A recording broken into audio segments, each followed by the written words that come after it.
আমাদের ওই ধরনের কিন্তু যে খুব উল্লেখযোগ্য লোক ফিরে আসতেছে এখানে কাজকর্ম বাদ দিয়ে, সেটা কিন্তু নাম্বারটা সেরকম না। আর যেই ফ্লাইটগুলো বাতিল হয়েছে, অনেক ফ্লাইট আবার ইতিমধ্যে গিয়েছে।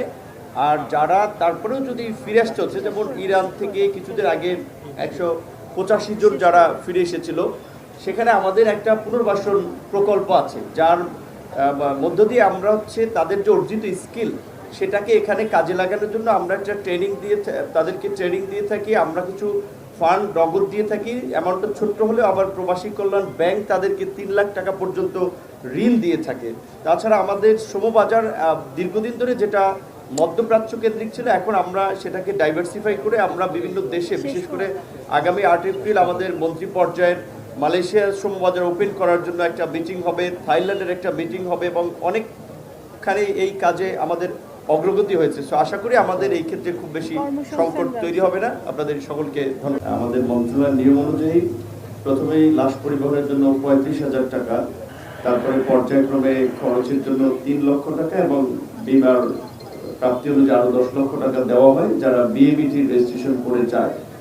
কিন্তু যাদের বিএবিটি রেজিস্ট্রেশন নাই তাদেরকেও মানবিক দিক বিবেচনায় মৃত দেহ পরিবহন এবং তার পরিবারকে সহায়তার জন্য বিশেষ করে এই সময়ে 50,000 টাকা বিশেষভাবে দেওয়া হচ্ছে।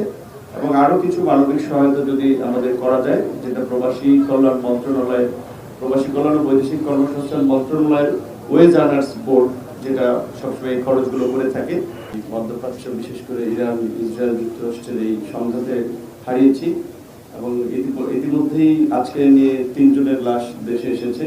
একজন আপনারা জানেন যে একেবারেই ছিন্ন বিচ্ছিন্ন হয়ে গিয়েছে আঘাতের ফলে, তাকে সৌদিতে সমাহিত করা হয়েছে পরিবারের অনুমতি নিয়েই। এবং প্রত্যেকটি পরিবারের সাথেই আমাদের মন্ত্রণালয়, লোকাল এমপি তারা যোগাযোগ করেছে এবং মাননীয় প্রধানমন্ত্রীর পক্ষ থেকে তাদের পরিবারের প্রতি সমবেদনা এবং সহযোগিতা, আপনারা জানেন যে তাদের পক্ষ থেকে এই পরিবারগুলোকে সহযোগিতা করার জন্য চেষ্টা করা হচ্ছে। তো আমরা পরিবারগুলোকে তাদের প্রতি সান্ত্বনা এবং সমবেদনা। আজকের এই যে পরিবারটি মারা গেছে, চট্টগ্রামের আমরা সংসদ সদস্য আব্দুল্লাহ রহমান সাহেবের ছেলে সাইদুর রহমান তুর্য, তাকে ধন্যবাদ জানাই যে তিনি শুরু থেকেই আমাদেরকে সবসময় যোগাযোগ রেখে খোঁজ খবর নিয়েছেন, পরিবারের পাশে দাঁড়িয়েছেন এবং শহীদ পরিবারের প্রতি আমাদের সমবেদনা। আসসালামু আলাইকুম।